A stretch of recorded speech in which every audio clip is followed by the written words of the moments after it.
High everyone, I Moumita, welcome back to my channel. आज আমি share করব তরকা। তো এর জন্য আমি এখানে 100 গ্রাম রাজমা ডাল আর 100 গ্রাম মুগ কড়াই নিলাম। এবার এতে জল দিয়ে 4 ঘন্টা ভিজিয়ে রাখবো।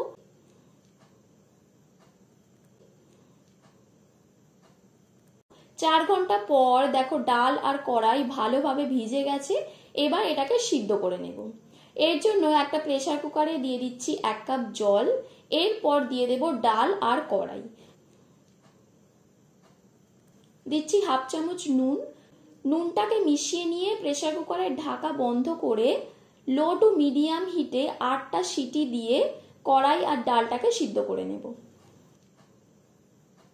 8টা সিটি দেওয়ার পর দেখো ডাল আর কড়াইগুলো ভালোভাবে সিদ্ধ হয়ে গেছে। এবার এটাকে নামিয়ে নেব। এরপর একটা কড়াই দিচ্ছি 2 চামচ সরষের তেল। তেলটাকে ভালো করে গরম করে নিয়ে দিচ্ছি একটা তেজপাতা, এলাচ, লবঙ্গ, দারচিনি, শুকনো লঙ্কা আর সামান্য গোটা জিরে।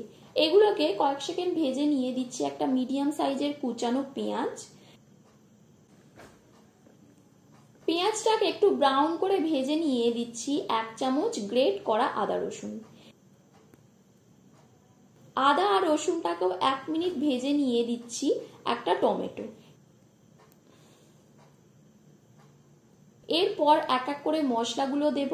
দিচ্ছি হাফ চামচ নুন, হাফ চামচ হলুদ গুঁড়ো, হাফ চামচ লঙ্কা গুঁড়ো, হাফ চামচ জিরে গুঁড়ো, হাফ চামচ ধনে গুঁড়ো, হাফ চামচ কাশ্মীরি লঙ্কা গুঁড়ো আর 3টে কাঁচা লঙ্কা। এবার সামান্য একটু জল দিয়ে মশলাটাকে কষে নেব। মশলাটা কষা হয়ে গেলে ঢাকা দিয়ে টমেটোটাকেও সিদ্ধ করে নেব। 2 মিনিট পর দেখো টমেটোটাও ভালোভাবে সিদ্ধ হয়ে গেছে আর মশলাটাও কষে এসেছে। এবার অল্প অল্প করে জল অ্যাড করব। আমি এখানে 2 কাপ জল দিলাম। এবার জলটা ফুটে এলে দিয়ে দেব সিদ্ধ করে রাখা ডাল আর কড়াই।